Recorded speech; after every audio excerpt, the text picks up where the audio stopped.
Good morning, everyone, or good afternoon, or good evening, wherever you happen to be when you are listening to this recording. I am Dr. Melissa Rich.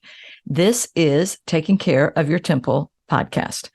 And as always, I go over the kind of introductory things every time. The objective of this podcast is to help women connect with God regularly and use His grace, power, and strength to improve their emotional, physical, mental, and spiritual health. And there are 4 ways that we do this. And I repeat these every time too, because I want to be sure that everybody gets them. The first one is to keep our focus on God. It is so easy to get distracted, to start chasing rabbits, to go down different trails. We need to keep pulling ourselves back. This is something I have to do regularly.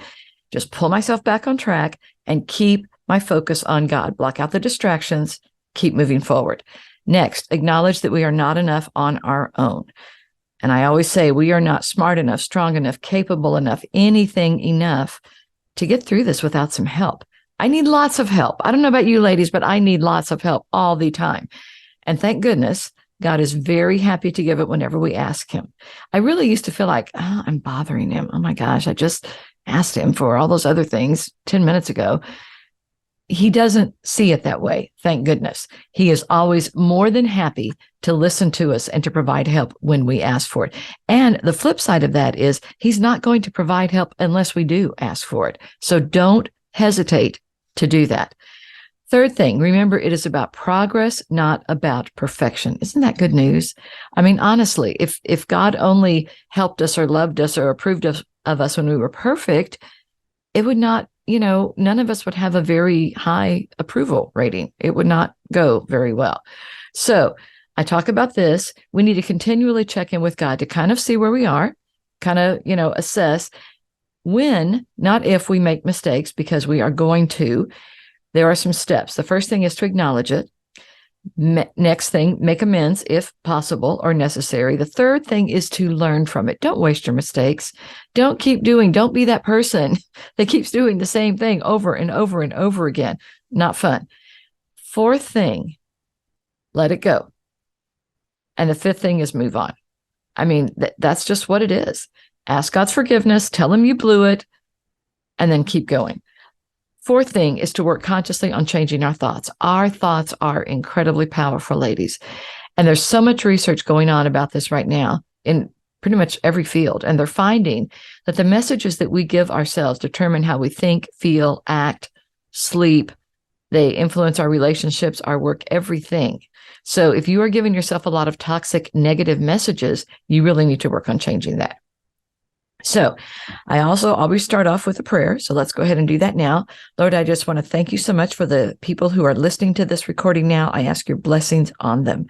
I ask that you will give me the words to say, and that the words that are coming out of my mouth will be helpful, practical, and applicable. Thank you, Lord, for loving us. Amen. So sometimes on the podcast, I have amazing, awesome guests. Sometimes it is just amazing, awesome me. Today, it's me. So the topic is one that I think will be very applicable. It's a very timely one, and it's one that a lot of women tend to struggle with, and that is how to be assertive without being ugly about it. Now, I'm calling this episode Speak Up, and I'm going to be going over ways that you can make yourself heard, that you can ask for what you want while staying polite but firm, and also ways to increase the chances, I guess, of getting at least some of what you want. Before I do that, I want to tell a little story here.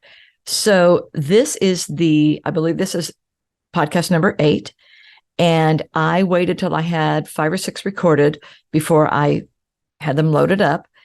And then I knew that I needed to get on social media and let people know that the podcast was live, because people knew that I was working on it, but they didn't know, yes, it's ready, go find it. So I was really kind of hesitant and somewhat reluctant, a little fearful, because this is a brand new thing, y'all. I've never done a podcast. I don't even listen to very many. I mean, there's a few, but this was totally outside my comfort zone. And so I had it done, and I just kept thinking, okay, yeah, I'll let people know tomorrow or whatever. And it wasn't like months. It was 3 or 4 days, no more than like a week. But literally yesterday morning, I was sitting there having my quiet time. And have you ever had times when you hear God speaking to you directly? This was one of those times. And he said, I had you do this podcast so that you can help people.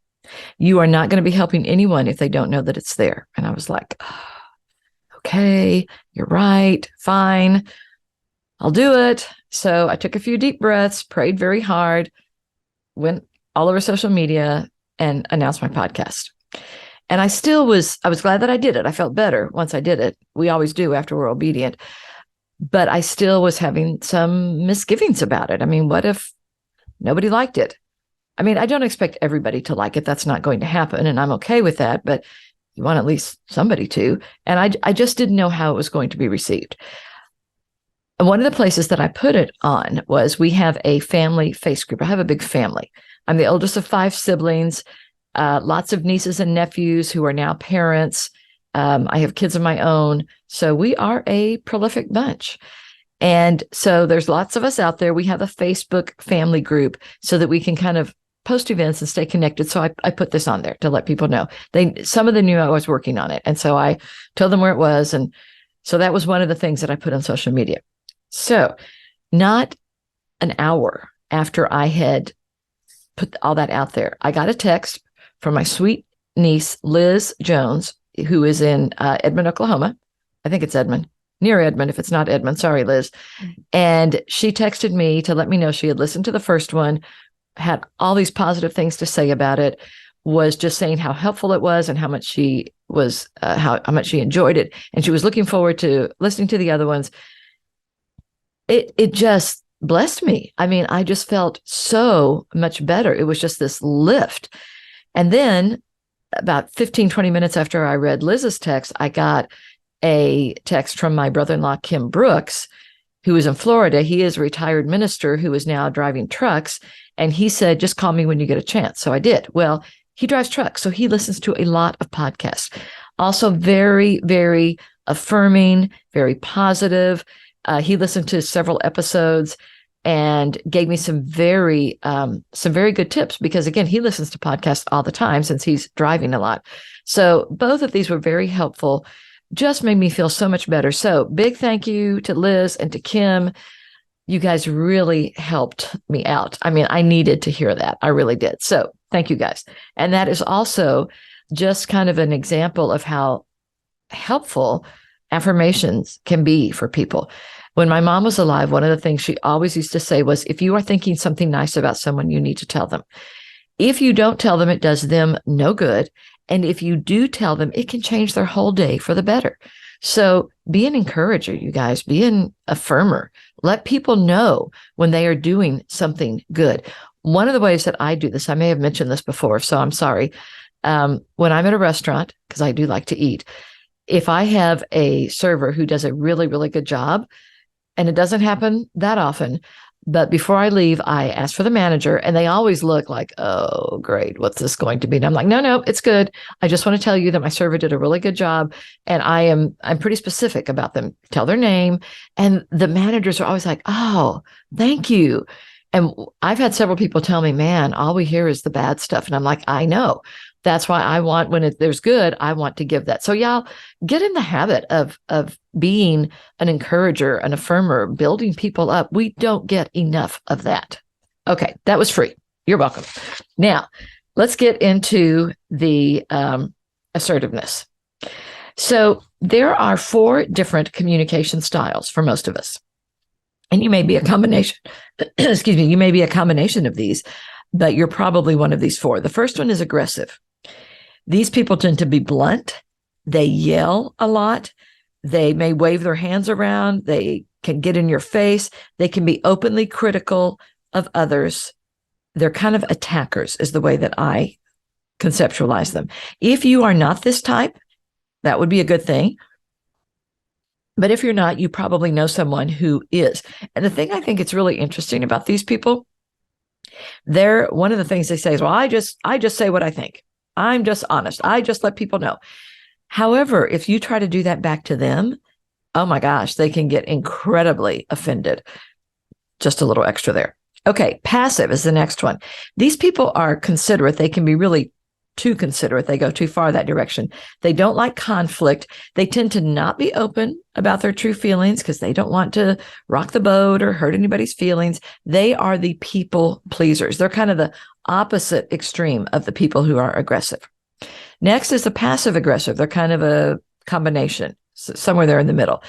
However, they usually are not considerate or honest because they tend to say one thing and actually do something else. So they give a lot of mixed messages. They're very confusing to be around. And the perfect example of this, I'm sure y'all have had this happen at one time or another. You see someone you know, and they just look really dejected, downcast. They just look so down. And you're like, what's wrong? Is everything okay? No, everything's fine. So you can tell everything is not fine because their body language is saying one thing and their words are saying something different. This is exactly what passive aggressive people do. And I will tell you, because I've been around people like this, one of the things they want is for you to, oh, tell me what's wrong. I know, I can tell. What is it? And they want you to beg and to, just ask them over and over what's wrong. I won't do it. I know it's not very nice, but I have decided a long time ago, if I'm with these people, I'm going to take it at face value. So if I ask them, is everything okay? And they say, yeah, everything's fine. And they still look totally downcast. I just say, oh, good. Okay. Well, I was afraid something was wrong. I'm glad to hear that everything's fine. And I just go on. They don't like that, but I'm not going to play the game. I just don't have time for it. So those are the three main ones. Now, the assertive, which is the one that you want to be. These people, they're able to balance between being considerate and being honest. They're honest, but they're not in your face about it, which you really don't need to be. They communicate directly, calmly, and they're able to work out compromises that create a win-win situation. I have often said for years that one of my superpowers is that I can create win-win situations. And what I mean by that is that I help everybody get some of what they want. You're never going to get everything that you want, and everybody is not going to get everything that they want. That's just not going to happen. But if everybody can get some of what they want, that's a good outcome. And I have to say, I'm pretty good at that. Okay, so how do you do this? If you are one of these first three, the aggressive, the passive, or the passive aggressive, how do you change to being assertive? Well, that's easy. I just wave my magic wand and we get it. No, that's not it. I'm going to give you some tips on how to become more assertive. And I promise these are doable because I've done all of them. The first one, there is a magic word. Okay, see, I didn't use the magic wand, but I'm going to use the magic word that you need to learn how to say. And it's a very simple one. I promise you are capable of doing it. And it gets easier with practice. The magic word, you'd like to know what it is? Okay, I'll tell you. It's no. This is a hard one for a lot of people, especially a lot of women, to say. We tend to want to make everybody happy. So the first thing I need to tell you is you are never going to make everybody happy. That is a hopeless quest. Forget it. It's not going to happen. You need to be obedient to God. You need to make sure that you are in a good place, and then you can make some people happy. But if you don't make everybody happy, that does not mean that you are a bad person. I just want to be sure y'all hear that from me.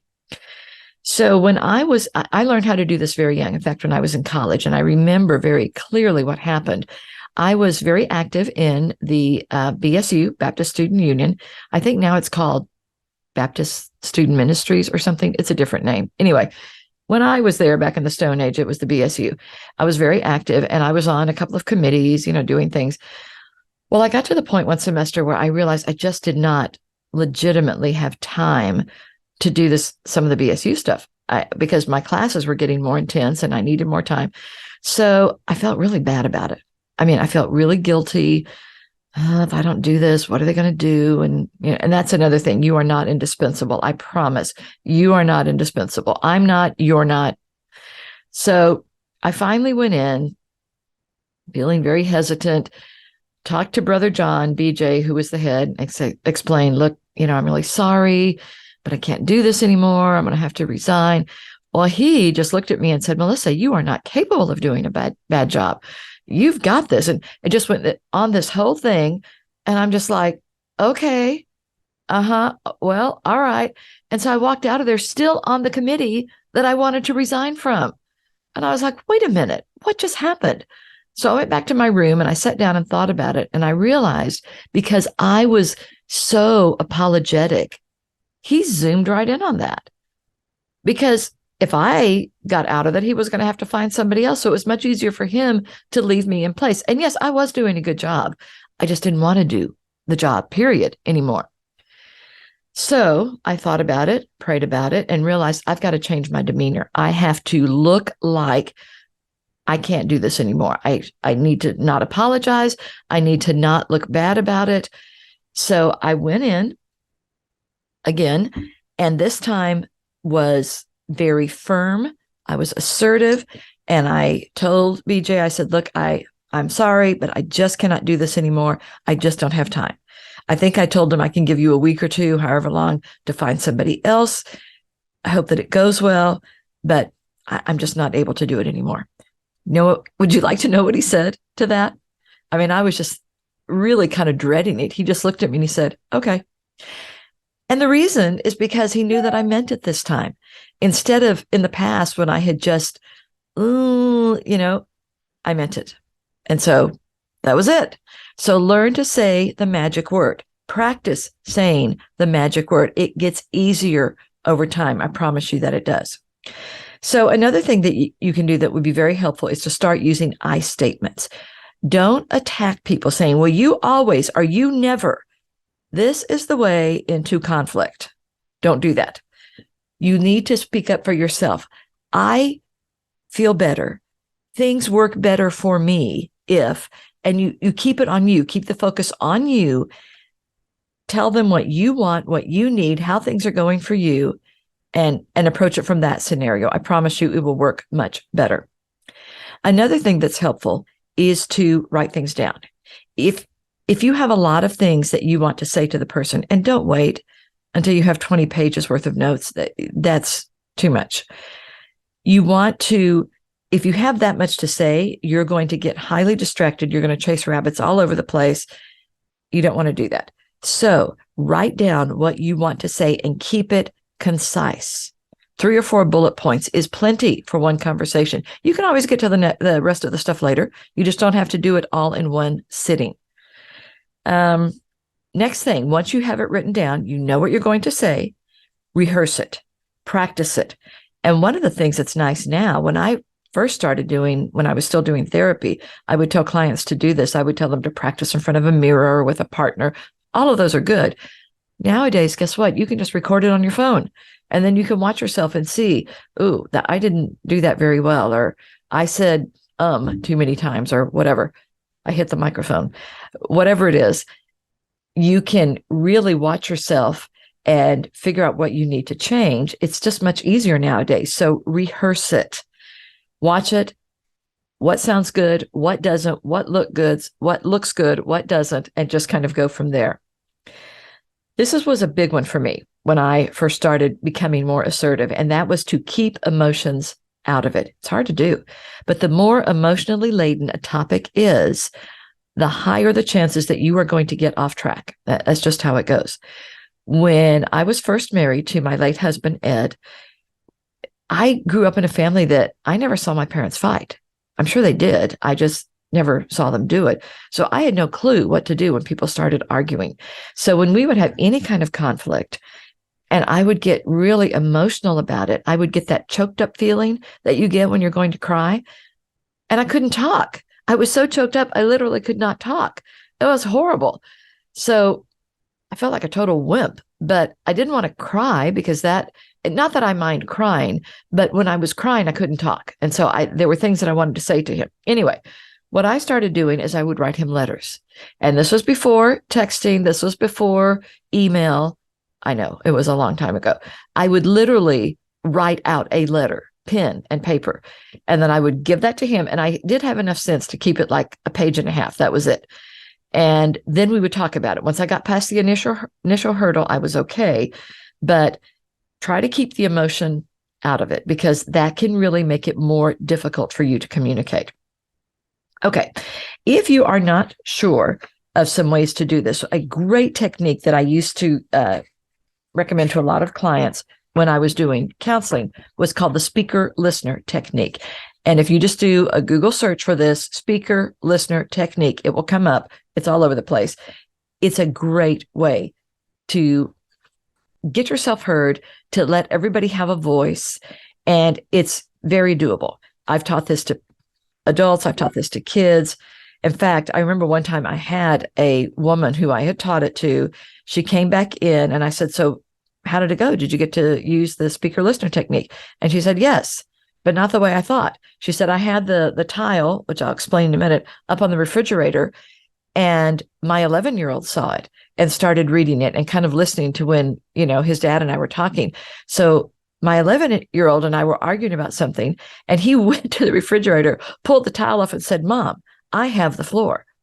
It really, I promise, is very easy to learn how to do it. So here are the general rules. And the tile that I'm talking about that you can order, I think you have to order them in quantities. It's about maybe 6 inches square, and it's a yellow kind of a checkerboard thing. It looks like a piece of linoleum tile. That's why it's called that. And it's magnetized on the back, at least the ones that I had were, so you could just stick it on your refrigerator. So I would give them to clients, and it had the rules on it. So here are the rules.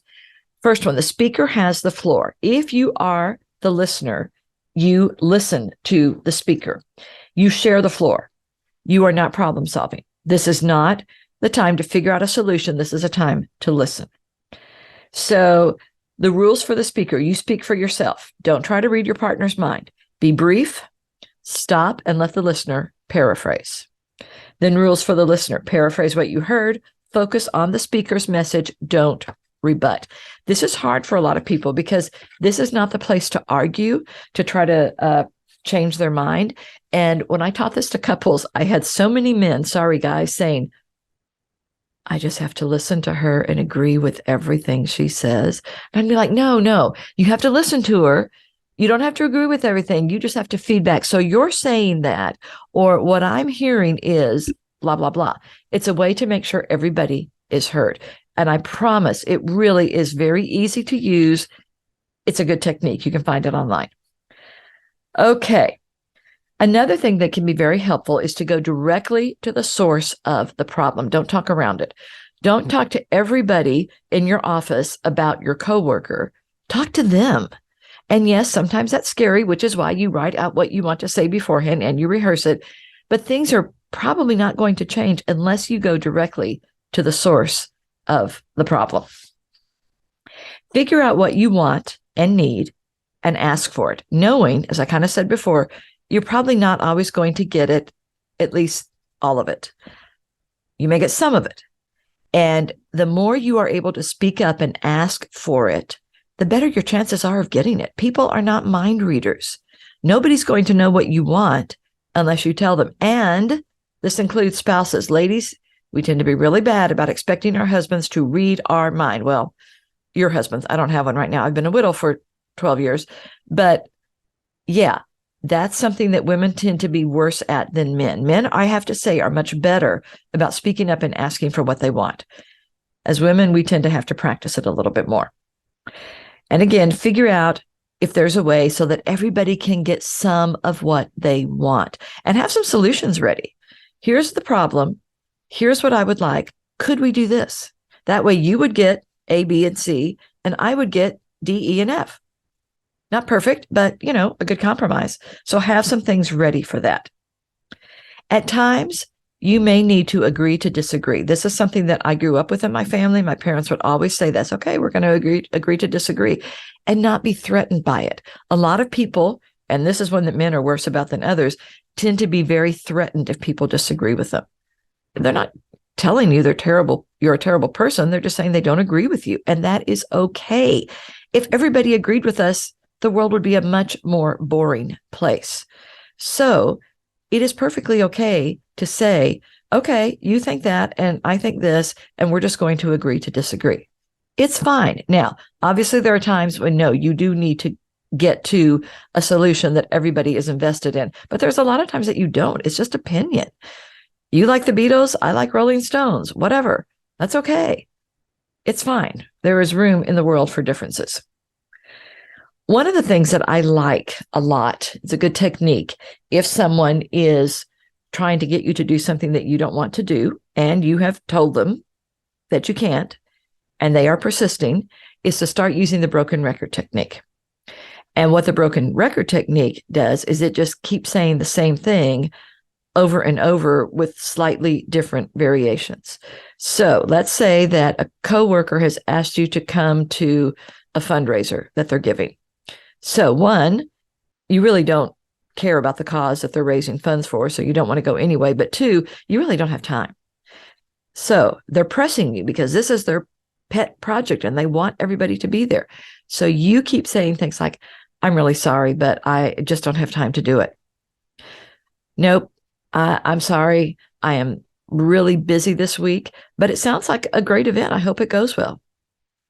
I appreciate you asking. I'm just not going to be able to go. Thanks anyway. And you just keep saying it over and over and over. Again, slight variations. You don't have to sound like a robot. I promise you, eventually they will get tired of it and they will leave. They may get mad, but you're being polite. You're just telling them over and over, can't do it. Sorry. Okay. For most people, you don't have to justify a no. However, there are exceptions. And the main ones on those are bosses and family. Because your family will call you out. What do you mean you can't go? Why not? I mean, they'll just ask you. And your boss will also ask you at times. And if you don't have a really good excuse ready, it can jeopardize your job. So just be aware. For most people, the broken record technique is fine. You don't need to tell them why you don't want to do whatever. It's none of their business. Don't say it that way. But there are people that you are going to need to give them a little more information because they will keep asking, and you are related to some of them. Okay. Something else that is really helpful is to learn to limit contact with toxic people. And these are people, I think we all know what toxic people are. We have them in our lives. They can be very negative. They can be very derogatory. They can be very demanding. Whatever it is okay to not take their phone call every time they call, especially if they're calling 5 times a day. Let it go to voicemail. That's what voicemail is for. You can listen to the voicemail later and then decide when to get back to them. You also don't have to answer every single text. And you can say later if they ask you, I was at work and I can't be answering my phone all the time when I'm at work. Really, what I tend to do is I look at my text messages and listen to voicemail at lunch or after work, and that's when I get back to you. Now, if you say that, then you have to do it. If you say that and don't do it, they're just going to keep bothering you. But if you say between 11:30 and 12:30, that's when I have time and I listen to them and then I'll get back to you, or after work, and you do it, eventually they will get the message that you're not going to answer every single time they contact you. Okay. This is another good one. Don't commit to anything on the spot if you're not ready to. Have some what I call stalling techniques to give you time to think. And here's the 2 best ones that I've come up with. I need to check with my spouse or my calendar. My calendar's at work. I know most of us now have it on our phone, but you can say, there's some things I don't think I've got quite in my calendar yet. And I need to, when I'm at work tomorrow, I will look and let you know. Or I need to check with my husband or my wife. I'm thinking we may have something then, but I'm really not sure. That gives you time to kind of think it over, figure out, do you really want to even do this thing that they're talking about? And if not, to come up with a reasonable excuse. Okay. When you are saying no, don't do what I did the first time I went into BJ to tell him I couldn't do the committee thing anymore. Make good eye contact. Sit up straight or stand up straight. Look and sound confident, even if you don't feel that way. That's going to go a long way to letting people know, oh, they really mean it. I'm going to have to find somebody else. And again, this is where the rehearsing it comes in. Practice, record yourself, look and see how do you sound. If they said that to me, would I believe them? And if not, then keep practicing. And then the last one is really to be very calmly persistent. If there's something that's going on, agree with them if possible. Be grateful and appreciative when appropriate. And you can apologize if it's something that you just can't do. Or if you've made a mistake, you're not always going to be right.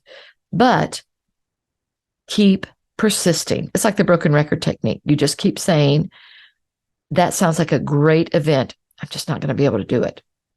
And you just keep being persistent. So use some of these techniques. I promise they will help. They will get you to where you are being more in the assertive camp than maybe you are now. And some thought optimizers for being assertive. And these are going to be I'm starting a Facebook page or group, honestly, not sure which one yet, but these will be in there. It will be the Taking Care of Your Temple podcast Facebook page or group. So you can find them in there. Okay. If somebody asks me to do something, I think about it before agreeing. If necessary, I tell them that I'll get back to them later. Next, I tell others how I feel in a polite but firm way, and I ask for what I want. I know I won't always get it, but I still ask. And last, I set appropriate boundaries with other people and I maintain them. Those are all good. Practice them. Say them to yourself over and over. I promise it will help you become more assertive. And again, assertiveness is a skill like anything else. You learn it, you get better at it. You're not going to do as well in the beginning. Baby steps. Get yourself going. Okay. Fun fact about Waco. Some of y'all, if you are HGTV fans, you know that Waco is the home to Chip and Joanna Gaines, who have done so many things in Waco, and they have pretty much the Magnolia Empire. And you can visit a lot of this if you are ever in Waco. One of the things they did recently was they totally remodeled a castle that is in Waco. Yes, we had a castle, and I've driven past it probably thousands of times, and I didn't find out. I was really mad at myself. I didn't find out that it was open for tours briefly last year until, too late. So I'm hoping that maybe they'll open it up again, because they said they were going to sell it, but they haven't yet. So maybe they will do something else with it. But I watched all the TV shows and it looked really cool. So they have the shops at the silos, and there are 6 standalone shops along with the Magnolia Market. They have bath and body, things for men, bags like purses and jewelry, books and paper goods, a plant shop that's owned by Joanna's sister, women's clothing. There's also the Silos Baking Company. And y'all, I'm a baker, so I tend to be pretty snobby about baked goods that you buy. A lot of times they're dry and they're flavorless and they are just not very good. These are amazing. I've had their cupcakes. They are all Joanna's recipes. They are dense, rich, moist, incredibly flavorful. I mean, I could eat like a whole thing of cupcakes. I will let myself have one when I go there, which isn't very often, but they are amazing. They also have food trucks there at the silos. You can get pizza, hamburgers, hot dogs, waffles, popcorn, sweet tea. And they have the restaurant, Magnolia Table, which I've eaten at several times. Joanna designed the whole thing. She did the menu. The women's bathroom is very cool. I have not been in the men's bathroom, so I can't speak for that one, but the women's bathroom is cool. You go in there and you think, yep, this was a Joanna Gaines thing. They also have a lot of events going on. There's Spring at the Silos. They have guided tours of the silos, concerts, seasonal activities. So if you are in Waco, you need to come to the silos to visit all the Magnolia Market, go to the restaurants. It's all good. It's really kind of was a game changer for Waco. Okay, that is it. Ladies, thank you for joining me in this episode of Taking Care of Your Temple. Be sure to come back again for the next episode, and everybody really have a very blessed day.